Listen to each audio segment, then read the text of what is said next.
13, 10. Une courte lecture. Jésus enseignait dans une des synagogues les jours du sabbat. Et voici, il y avait là une femme possédée d'un esprit qui la rendait infirme depuis 18 ans. Elle était courbée et ne pouvait pas du tout se redresser. Lorsqu'il la vit, Jésus lui adressa la parole et lui dit, « Femme, tu es délivrée de ton infirmité. » Et lui imposa les mains. À l'instant, elle se redressa et glorifia Dieu. Mais les chefs de la synagogue, indignés de ce que Jésus avait opéré cette guérison un jour de sabbat, dit à la foule, il y a 6 jours pour travailler. Venez donc vous faire guérir ces jours-là, et non les jours du sabbat. Hypocrite, lui répondit le Seigneur, est-ce que chacun de vous, le jour du sabbat, ne détache pas de la crèche son bœuf ou son âne pour le mener boire? Et cette femme qui est une fille d'Abraham, et que Satan tenait liée depuis 18 ans, ne fallait-il pas la délivrer de cette chaîne les jours du sabbat? Tandis qu'il parlait ainsi, tous ses adversaires étaient confus, et la foule se réjouissait de toutes les choses glorieuses qu'il faisait. Alléluia. Est-ce que nous sommes dans la joie de la maison du Seigneur? Amen. Alléluia. Amen. Nous allons parler de ces thèmes, ces sujets. Je vais parler un peu du discernement. Amen. Je vais parler du discernement pour nous amener à une pensée qui va nous sortir de la distraction. Discerner, c'est regarder au-delà de ce qui est visible à l'œil nu ou visible à l'analyse humaine. C'est voir au travers des apparences. C'est aller au-delà. C'est une capacité surnaturelle de discerner si une manifestation, si quelque chose est d'origine divine, humaine ou démoniaque. Le discernement fait partie des dons, des révélations que Dieu a données à l'Église. Celui qui a le discernement des esprits a reçu le pouvoir de discerner les esprits qui sont à l'origine des manifestations surnaturelles ou naturelles. C'est aussi la possibilité de savoir par quel esprit un homme est poussé à parler ou à poser une action. Dieu veut que l'Église ait l'esprit de discernement. Le discernement intervient de fois en face d'une action, d'une manifestation, d'une réaction, d'une parole prononcée, d'un don qu'on vous offre, un cadeau, d'une invitation qu'on vous lance, d'une situation bizarre qui vous arrive, d'un comportement ou d'une attitude qu'une personne affiche envers vous, envers un autre. Bref, le discernement est important dans la vie quotidienne. Nous en avons besoin. Alléluia. La Bible nous dit que car il n'y a rien, Marc 4, verset 22, car il n'est rien de caché qui ne doit être découvert, rien de secret qui ne doit être mis à jour. Cette femme était malade pendant plusieurs années. Et ce que j'ai aimé avec cette femme, elle était à l'église. Alléluia. Elle avait des problèmes, mais elle était à l'église. Elle avait des soucis, mais elle était à l'église. Elle allait au synagogue pour aller adorer Dieu. Elle était au temple, mais malade. Et dans ce temple ou dans la synagogue, il y avait toujours les responsables, les dirigeants, le membre du Sanhédrin, mais qui étaient devenus des religieux. Au lieu de traiter les problèmes de la personne, ils préféraient juste la consoler. Et cette femme ne faisait que souffrir avec cette maladie. Plusieurs personnes voient dans cette maladie les diables, comme le Seigneur l'a dépeint ici. Mais d'autres verront aussi une maladie naturelle, ou verront aussi des manifestations d'une tuberculose qui causerait de telles maladies. Bref, cette femme était liée, possédée par un démon, et ce démon était à l'origine de toute dégradation dans sa santé. Donc, la situation de cette femme était déplaisante. Elle était malade, elle souffrait, elle ne savait pas comment s'en sortir. Courbée pendant 18 ans, mais dans les temples. Malade pendant 18 ans, mais dans les temples, dans la synagogue. Au milieu des gens qui la connaissaient. Elle était là dans pas comment s'y prendre. Parce que personne n'avait la vision de déceler qu'est-ce qui s'est passé ou qui était à l'origine de sa situation. Est-ce que vous êtes là? Amen. Malade. Peut-être rejeté par la société. Et peut-être le mari ne pouvait pas se présenter parce qu'une femme courbée de la sorte, on ne pouvait pas la prendre au mariage. Pendant 18 ans, elle était malade. Des fois, lorsqu'on est malade, les gens ne nous comprennent pas. Et les gens prennent position par rapport à notre maladie. Et les gens nous évitent. On nous tient de tout et de rien. On nous évite parce qu'on est malade. On nous regarde de loin parce qu'on est malade. On nous évite parce qu'on n'a pas ce qui attire. L'homme cherche ce qui attire. L'homme veut te voir prospère pour s'attacher. L'homme veut te voir dans de bonnes conditions pour s'attacher. Vous savez, la belle hier, certains amis que nous avons pour notre malheur. Les riches ont plusieurs amis. Ils ne forcent pas les relations. Les pauvres ont moins d'amis parce qu'ils n'ont rien à donner. Si les gens savent que chez toi, ils ont des choses, ils peuvent manger, ils viendront souvent chez toi. Tu peux croire que c'est parce qu'on t'aime. Non, ce n'est pas parce qu'on t'aime. Parce qu'on trouve qu'il y a de quoi manger. Il y a quelque chose qu'on peut puiser chez toi. Mais les jours que tu n'auras pas ce qui les attire, ils vont te laisser. Il y a un tel ami qui va t'aimer même dans la souffrance. Mais il y a un autre qui va te laisser les jours de la souffrance. Avoir des gens qui te disent qu'ils t'aiment ne te rassure pas. Et ça ne te donne même pas une garantie pour l'avenir. Nous avons vu des gens qui étaient des riches au pays, en Afrique. Mais qui furent spontanément abandonnés par les leurs, par les proches. Une fois le travail perdu, ils se sont retrouvés dans la misère. Les amis, les proches, les ont abandonnés. Tu avais beaucoup d'argent, tu avais toute ta famille chez toi. Des fois, tu avais du mal à sortir pour aller au travail parce que les gens t'attendaient. Ils venaient demander, venaient chercher. Chaque week-end, c'est toi, c'était la fête. Parce que tu as quelque chose, les gens viendront. Les jours que tu n'auras pas la chose, les gens ne viendront pas. Les gens sont habitués au système, à la religion. Les gens veulent vivre selon la religion. Nous sommes habitués dans ces systèmes. Nous avons des habitudes. Moi, je suis de la 4e génération. Dans notre famille, nous allons toujours dans cette église. Nous la fréquentons toujours. Même si c'est une église sectaire, nous la fréquentons toujours. Je n'ai pas le choix. Notre arrière-grand-père nous a laissés ici. Je ne peux pas sortir d'ici. Nous sommes tombés dans une religion. On est d'être des hommes et des femmes spirituels. L'histoire du royaume des cieux, ce n'est pas une histoire familiale. Est-ce qu'elle parle à quelqu'un? Le royaume des cieux, ce n'est pas un problème de famille. Le royaume des cieux, c'est un problème personnel.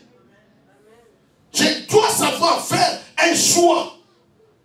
Il ne faut pas faire un choix religieux, il faut faire un choix spirituel. Alléluia. Un homme, une femme spirituelle choisit avec l'aide et l'inspiration du Saint-Esprit. Je ne serai pas dans une église, dans un milieu, parce qu'on m'a laissé là-bas par mon nom, par mon arrière-grand-père. Et par cela, je reste malade. Et je reste possédé, lié, parce que je suis obligé de respecter les non-situations dans lesquelles on ne peut même pas s'en sortir. On ne peut rien construire, on ne peut rien bâtir, parce qu'on dépend des lois des sorciers. Mais dans l'église, tenant la Bible, parlant en langue, mais liés. Mais tout le monde nous a compris. Dans l'église, ça va aller. Il n'y a personne qui peut prier. Il n'y a personne qui peut dire, prions quand même pour voir ce que tu vas faire. On ne veut pas oser, mais on veut te maintenir là. On ne veut rien faire, mais on veut te dire, reste un peu là, on verra. On verra. On oublie qu'on avait dit qu'on verra. Est-ce que je parle à quelqu'un? Nous vivons dans la religion. Nous allons dans les églises par. C'est comme si on allait dans.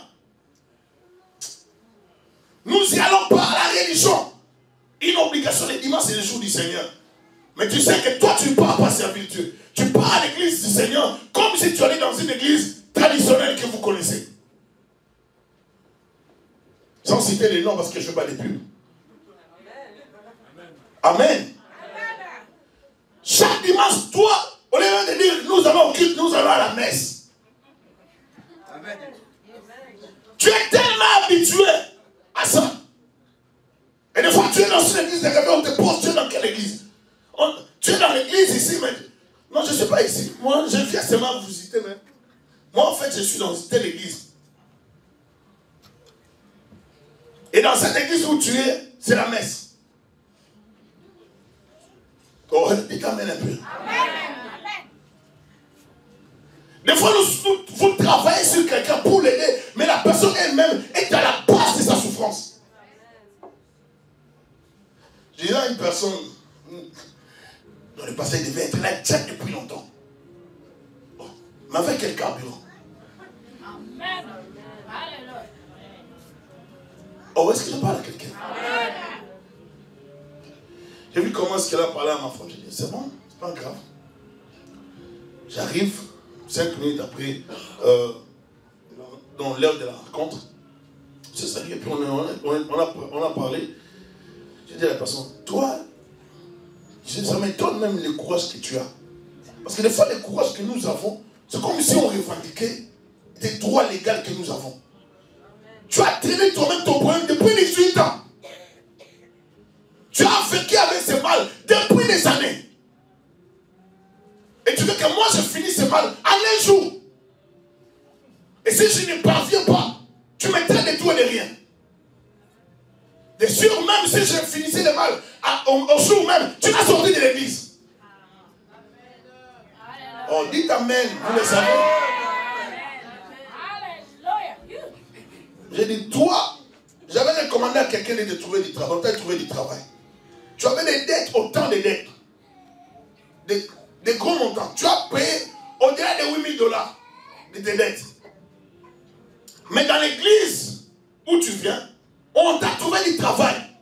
Tu n'as jamais donné même une dîme. Tu te fâches là, mais je n'ai jamais vu ton nom dans la liste de la dîme. Je n'ai jamais vu ton nom ici dans cette église. Donc tu n'as même pas les droits de te fâcher. Ni dans l'offrande, ni dans la dîme. Est-ce que je parle à quelqu'un? Il y a des choses que nous bénéficions par la grâce. Il y a des choses que nous recevons par la grâce. Tu es dans une situation de souffrance. Personne ne t'a délivré de cette situation. Tout le monde te regarde avec mépris, avec dédain. Ton cas, c'est fini. Les gens te méprisent. Ils ont déjà tracé une croix sur toi. Il y a il sait que la femme est dans un système religieux. Des fois, nous avons des problèmes. C'est tout simplement à cause de la religion. Au lieu d'être des hommes et des femmes spirituelles, nous sommes des religieux.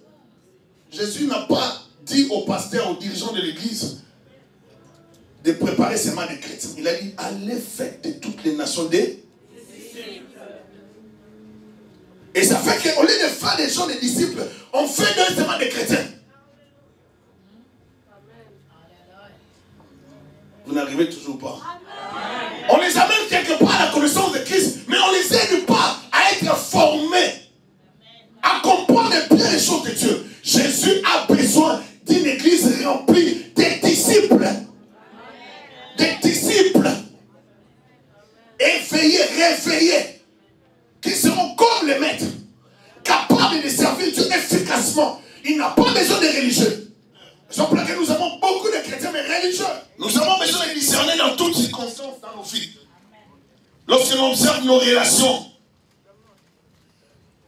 qu'est-ce que cela apporte dans nos vies? Observe ta famille, la vie de tous les jours. Est-ce que ça avance, ça baisse la famille de votre personne? Certaines gentillesses sont une manière de dissimuler la haine, la colère et les mauvaises pensées que porte quelqu'un vers vous.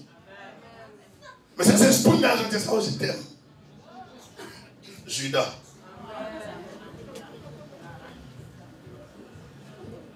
Dans le discernement, nous devons réfléchir, même si nos rapports avec les autres. Nous devons réfléchir si c'est ce que je dois dire. Des fois, nos paroles nous engagent.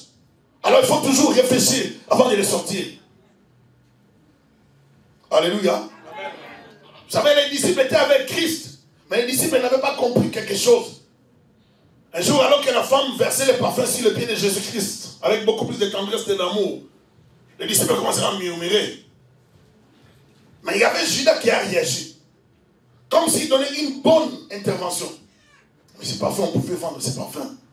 Et puis donner l'argent aux pauvres. C'est comme s'il avait le fardeau des pauvres. Est-ce que c'est une mauvaise pensée? C'est une bonne pensée, n'est-ce pas? Mais ce n'était pas la sincérité, ce n'était pas la vérité. Son intention, c'est que Christ ne devait pas en bénéficier. Méchant, mais à côté. Avait le projet de te tuer, mais à côté. Avec le projet de te déstabiliser, mais à côté. Il te sourit, mais il te détruit. Il planifie ta mort, mais il est à côté. Il te trompe, mais il est à côté. Il te fait du mal, mais il est à côté. Chérie, tes termes, mais tu as trompé hier. Judas, avec des paroles d'amour, des paroles d'amour qui viennent de la bouche, mais non du cœur. Si je pensais justement à toi tout à l'heure. Mais pas dans le cœur n'y est pas. Ce sont des phrases que tu aimes, on te les dit. Parce qu'on sait que tu aimes ça. Et dès que tu entends ce genre de phrases, ça te paralyse, tu cesses de discerner. Tu es paralysé dans tous les niveaux. Au niveau du corps, au niveau de l'âme et au niveau de l'esprit. Tu cesses de fonctionner. Parce qu'une seule phrase a été libérée. Thomas, à côté de Jésus, il ne croyait pas à Jésus-Christ. Il dit, allons voir Lazare. Il dit, on va nous lapider, allons mourir avec lui. C'est comme s'il était prêt pour aller mourir avec Christ. Et vous allez voir lors de l'arrestation de Christ, est-ce qu'il était resté à côté? Il a fui. Il dit, allons mourir. C'est-à-dire, allons un peu voir. Allons un peu voir. Est-ce que c'était... Mais laissez-le, on va voir. Peut-être on va nous lapider. Et vous savez, les Israélites, comment est-ce qu'ils lapidaient? Il prend le risque d'aller. Il ne croyait pas que Christ allait ramener Lazare à la vie. Religieux. Il veut plus de preuves pour croire. Ah, moi je suis dans l'église, mais je les observe encore. Tu observes pendant 2 ans. Tu t'engages dans un mariage, après 5 ans, tu dis tu observes toujours. Mais tu as déjà pris un engagement sacré. C'est une question d'alliance dans les choses de Dieu. Est-ce qu'il parle à quelqu'un? Quand tu es en alliance, tu es en alliance. Alléluia. Cessez d'être des religieux. Ne vivez pas par les sentiments. Soyez des hommes et des femmes spirituels. Je vais poser une question. Lorsqu'une fille s'engage dans une relation avec un jeune homme qui n'a pas de voiture, qu'est-ce qui la pousse à s'engager?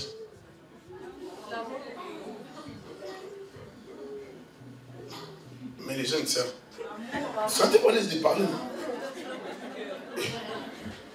C'est quoi? Vous croyez aux paroles, n'est-ce pas? N'est-ce pas les sœurs? Il y a l'amour, mais vous croyez, vous mettez votre foi dans ce qu'il vous dit. Vous vous dites qu'il vous dit la vérité. Même si vous le voyez pauvre, vous croyez qu'il a raison, qu'il va réaliser ce qu'il vous promet. Chaque année, tu seras à Bahamas. Oh, mais c'est l'homme que je voulais. C'est vraiment l'homme que je voulais. C'est vraiment waouh, Seigneur. Tu oublies tout ce que ton père t'avait donné comme consigne et ta mère. Parce que lui t'a promis Cuba. Tu bases ta confiance sur ses paroles. Tu lui fais confiance, tu te dis, ce qu'il a déclaré, il va l'accomplir. Ça, c'est un homme, n'est-ce pas? En d'autres termes, je vais lui donner une vérité aux sœurs. Vous vous engagez à vos risques. Amen. Vous risquez beaucoup, les sœurs. Amen. Oh, mais les sœurs disent Amen. Amen. Vous risquez beaucoup lorsque vous faites confiance aux hommes. Amen. C'est dangereux. Et vous changez, vous désobéissez même au pasteur. Même si le pasteur disait, arrête un peu avec cette relation. Non, pasteur, tu ne comprends pas, il est. Parce qu'il le parle bien. Tu fais confiance, tu crois. Mais lorsqu'on parle des choses de Dieu, la parole qui ne trahit jamais, la parole qui ne déçoit jamais, la parole qui accomplit toujours la volonté parfaite et exacte de Dieu, lorsqu'on la donne, plus aujourd'hui, que la parole de Dieu est la source de ta délivrance, de ta résurrection, de ta richesse, de ton mariage, de ton bonheur. Il y a un temps pour toutes choses.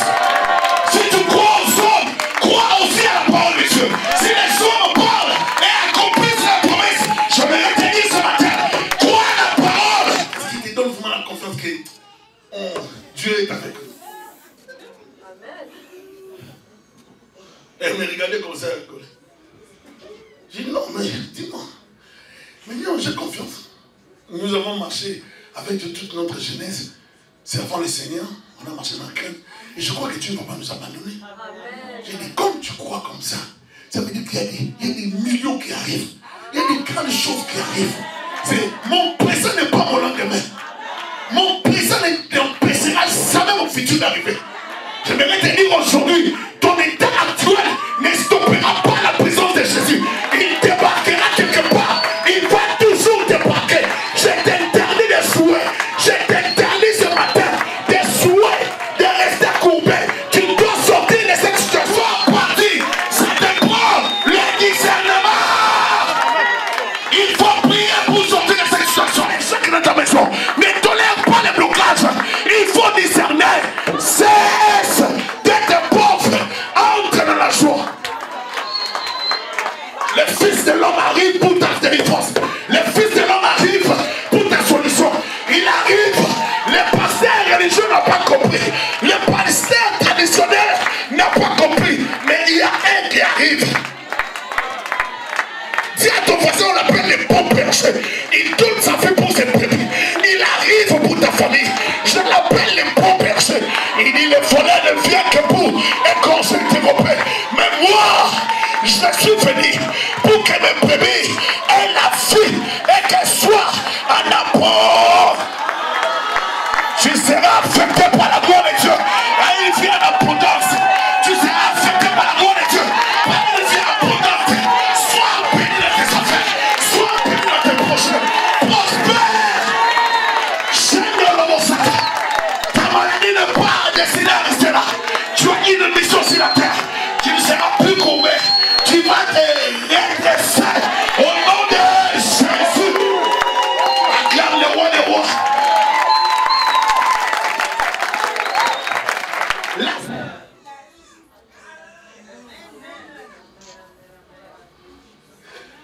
Cette femme souffrait depuis 18 ans d'un mal qui la faisait être, qui la faisait souffrir tout son être. Elle ne prospérait pas. Et les gens les regardaient comme une rebelle de la société, comme une femme qui ne valait rien, comme une femme qui n'avait pas d'avenir. Et on dit que la rigidité de sa colonne vertébrale était permanente, de sorte qu'elle n'arrivait absolument pas à se redresser, obligée d'être courbée, obligée de rester courbée. Tu veux être toi, mais on t'oblige à rester comme ça. Et aucun homme ne va te prendre. Tous les hommes te regardent, elle est courbée. Je ne veux pas dire une femme courbée. Elle est courbée, mais dans les temples. Dans les temples. Et ce qui est intéressant, c'est que cette femme était en alliance. Mais elle ignorait qu'elle était en alliance. La plupart des temps, nous souffrons, mais nous ignorons nos droits. Nous ignorons ce que nous avons. On dit que deux affections connues peuvent répondre à ces diagnostics. La tuberculose de la colonne vertébrale et la spondylarthrite ankylosante peuvent répondre à cette histoire, d'après le docteur Wilkinson. On dit que lorsqu'on voit l'état de cette femme, ça peut être que c'est deux cas, c'est deux situations. La tuberculose de la colonne vertébrale ou la spondylarthrite ankylosante. Donc, c'est ces deux éléments qui peuvent répondre à cette. Vous voyez même la prononciation, c'est très difficile. Donc, on dit que c'est ces deux éléments, des types de maladies qui peuvent répondre à l'état de cette femme. C'est-à-dire cette femme souffrait. Elle était malade. Mais son problème n'était pas naturel. Possédée d'un esprit qui la rendait infime. Ici, quand vous lisez l'auteur dit qu'elle était possédée d'un esprit qui la rendait impure, c'est parce qu'on a déjà vécu l'histoire. Mais là, il rapporte ce qui était déjà révélé. Parce qu'avant, il ne pouvait pas écrire. Il pouvait seulement écrire, il y avait une femme malade. Mais comme il a vécu l'histoire, il a les informations, il commence avec le traitement, il dit, elle était possédée d'un esprit qui la rendait infime depuis 18 ans. Elle était courbée et ne pouvait pas du tout se redresser. Elle était courbée et ne pouvait pas se redresser. Ce n'est pas qu'elle s'est courbée et s'est redressée. Elle ne pouvait pas. Lorsqu'il a vu, Jésus lui a adressé la parole et lui dit, je vais vous dire aujourd'hui, des fois nous ne voyons pas les problèmes.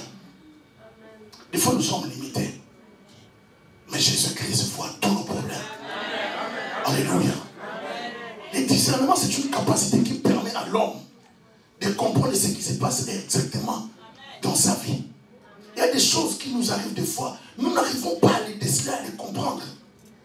Et les démons vont travailler minutieusement pour nous empêcher de comprendre ce qui se passe. Ils ne vont jamais vous permettre d'arriver à l'information. Ils vont toujours tout faire pour vous empêcher de comprendre que les problèmes que vous avez nécessitent la prière. Avant de venir ici, j'ai été retardé par un homme de Dieu qui m'a appelé. Un homme de Dieu bien. Quelqu'un qui aime glisser, qui craint beaucoup le Seigneur. Il m'a dit, je viens à Montréal pour la délivrance. C'est pas, il m'a dit, Dieu vient de me parler. J'ai compris beaucoup de choses. Je suis dans le ministère, oui, mais je viens que vous puissiez prier pour moi. J'ai dit, alors si tu veux qu'on prie avec le pasteur Ézéchiel, attends qu'il revienne, parce qu'il ne sera pas encore là. Mais à la fin de la semaine, je serai à Montréal. Il dit, je paye mon billet, ça coûte plus cher. Mais je viens pour que vous puissiez prier pour moi. Il y a des choses bizarres qui se passent dans ma vie.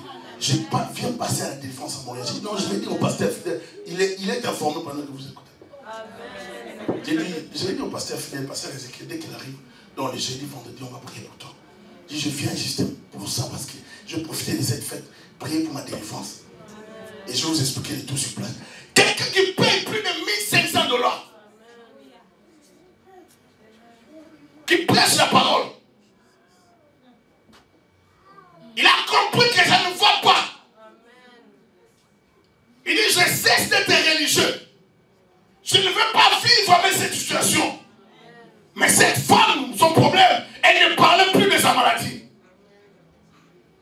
Elle ne se plaignait plus de cette situation. Elle souffrait et elle s'était tue. Jésus pouvait lire dans son cœur, décider de comprendre la souffrance de cette femme. Elle n'a pas demandé. Ce que vous voyez dans le texte. Elle n'a pas demandé. La Bible dit, lorsqu'il l'a vu, dans certaines situations, tu ne vas pas demander, tu as trop formulé de prières. J'aimerais dire que tu as trop prié.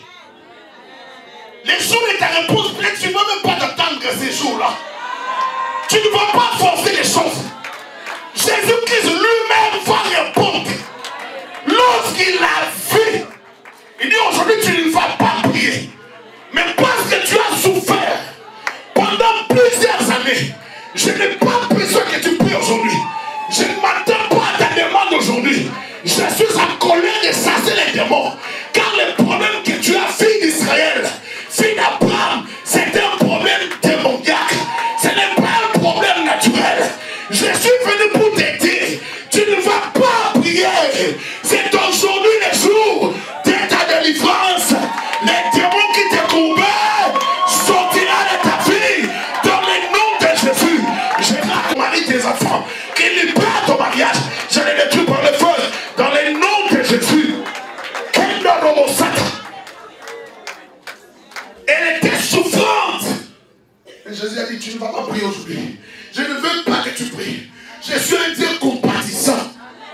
Je vais utiliser ma bonté pour toi, fille d'Israël. Mais ce qui est intéressant dans le texte, écoutez ce que la Bible dit. Il lui a Femme, tu es délivrée de ton infirmité. Il lui imposa les mains. Il a dressé une parole.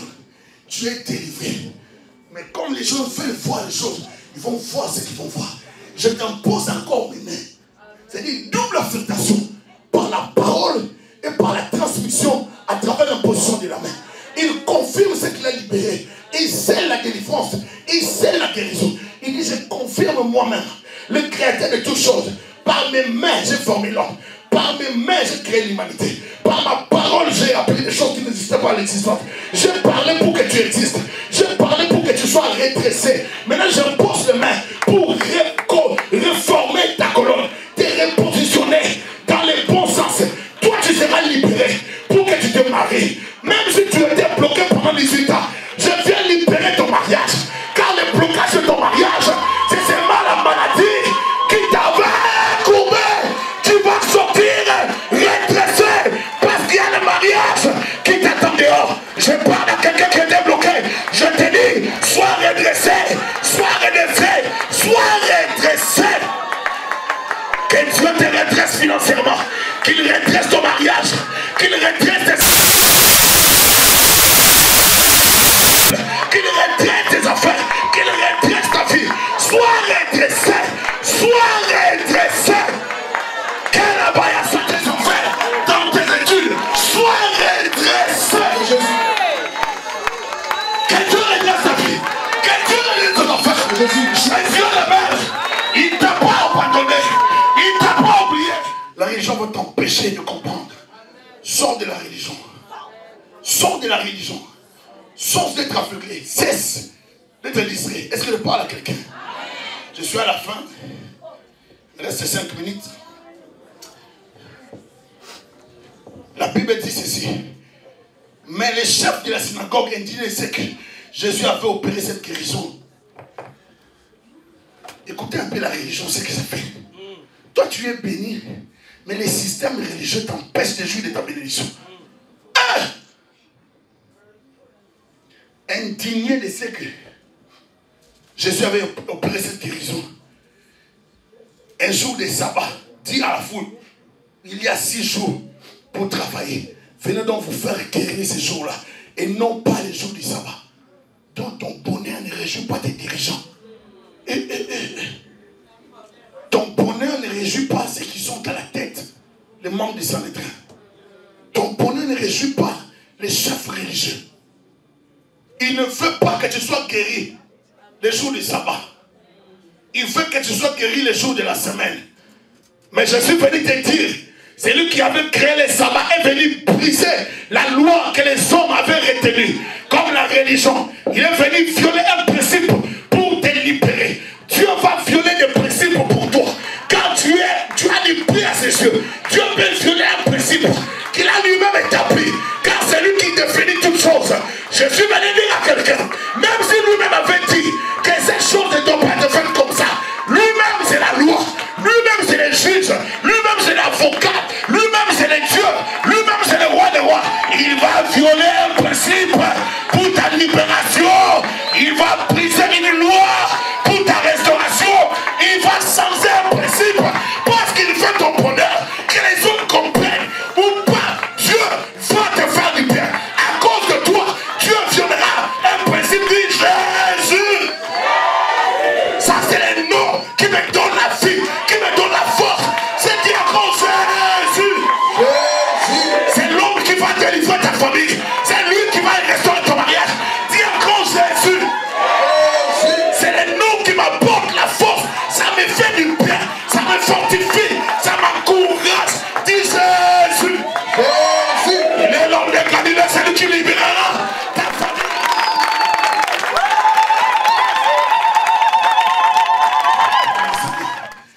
Est-ce que chacun de vous, les jours du sabbat, ne détache pas de la création eux? Ils sont prêts à traiter les problèmes de leur eux. Mais ils ne veulent pas que toi tu sois bien. Ils veulent t'utiliser comme un cobaye. Que tu restes là parce qu'on veut te voir. Mais sois malade. Reste là parce qu'on veut te voir. Mais sois souffrant. Sois possédé. Donne ta dîme. Sois possédé. Reste là. Je n'ai pas le temps de gêner pour toi. Mais j'ai besoin de te voir là. Je n'ai pas le temps de prier pour toi. Mais je vais te voir là. Sors de la religion.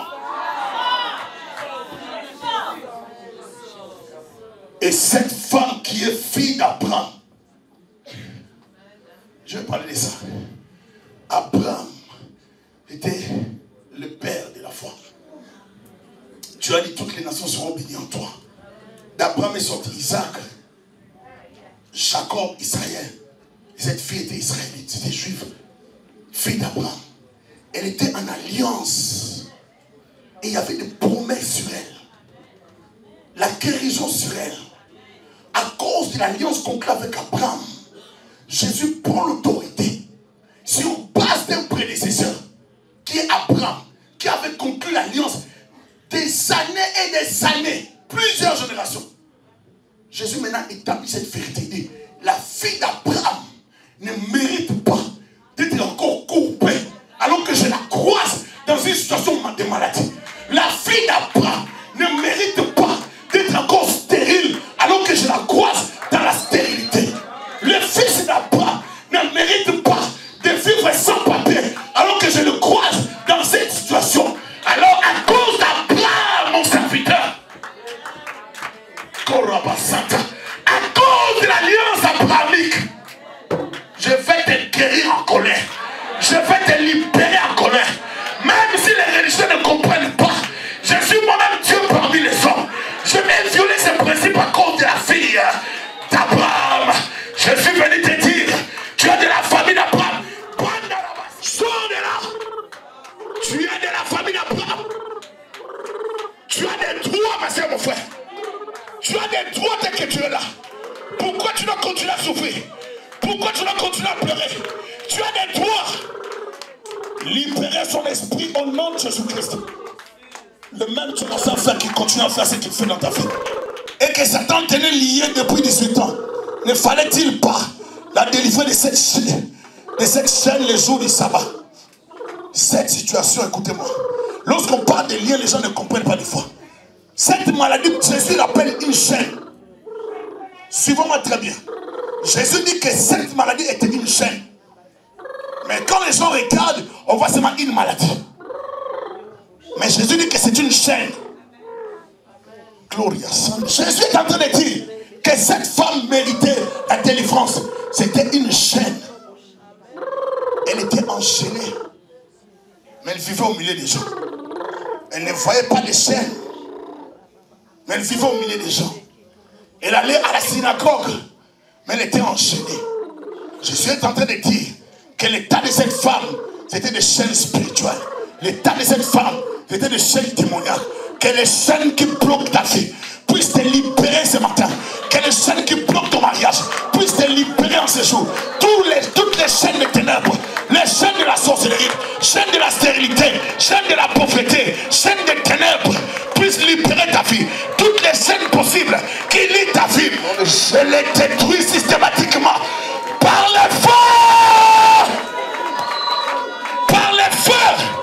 Toutes les chaînes qui bloquent ta vie, qui bloquent ton mariage, qui bloquent ta fécondité, qui bloquent tes papiers, qui bloquent ton esprit. Je suis en train de briser les chaînes de la pauvreté. Je brise les chaînes des ténèbres. Je les détruis dans ta vie. Je libère ton mariage.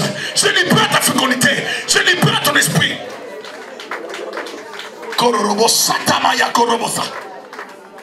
Moi, une seule chose, sois concentré.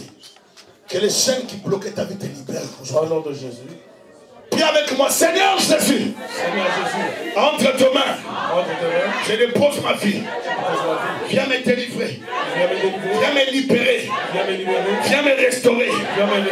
Libère-moi de cet esprit qui me tenait lié depuis des années. Aujourd'hui, je suis venu réclamer ma délivrance en tant que fils, fille d'Abraham. J'ai droit à ma délivrance. Saint-Esprit de Dieu, souffle. Nom de Jésus. Au nom de Jésus. Je libère la femme. Allez, reçois. Au nom de Jésus. Allez, reçois.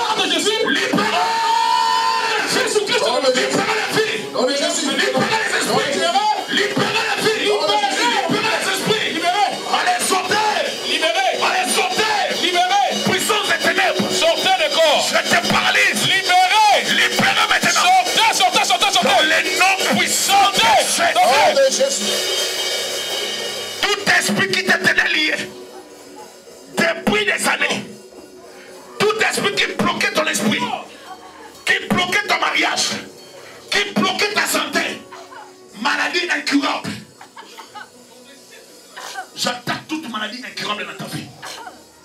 La tuberculose, le diabète, nom de Jésus. Les sida, Nom de Jésus. les hépatites, Nom de Jésus. je libère. Feu au nom du Saint-Esprit. Feu. Allez, reste-toi maintenant, Dieu. Jésus. Reste-toi. Reste-toi la guérison. Au nom de Jésus. Sois libéré. Maintenant même. Sois libéré. Au nom de Jésus. Sois libéré. Au nom de Jésus. Tout esprit qui t'inflige des maladies, te libère. Sors. Te libère. Jésus. Libère ma vie. Libère ma vie. Jésus. Jésus. Touche ma vie. Au nom de Jésus. Touche ma vie. Au nom de Jésus. Au nom de Jésus. Libère-la. Dans le nom de Jésus de Nazareth, libère son esprit. Au nom de Jésus-Christ de Nazareth. Sortez! Sortez! Au nom de Jésus! Sortez! Sortez! Libérez-la! Libérez! Libérez! Libérez par le feu! Libérez par le feu! Libérez par le feu! Libérez par le feu! Sortez, Marie-Lévi, sortez! Marie-Lévi, sortez! À l'arrière, sortez! Que le feu vous prie, sortez! Libérez! Prie-le, sortez! Prie-le, sortez! Sorcellerie, tu pries, tu sors! Tu pries, tu sors! Je le détruis! Je le paralyse! Je le paralyse! Au nom des ténèbres! Je le paralyse! Libérez! Libérez! Libérez la mort!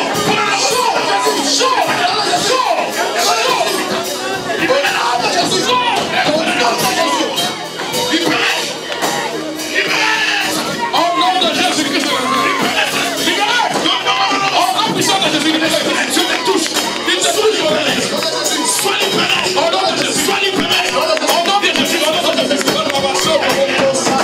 Sors de tous les épreuves! Sors! Sors au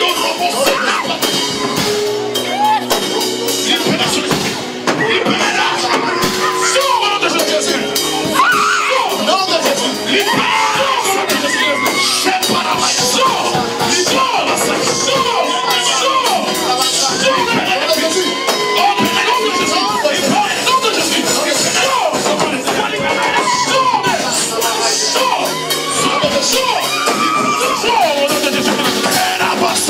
Dans le nom de Jésus!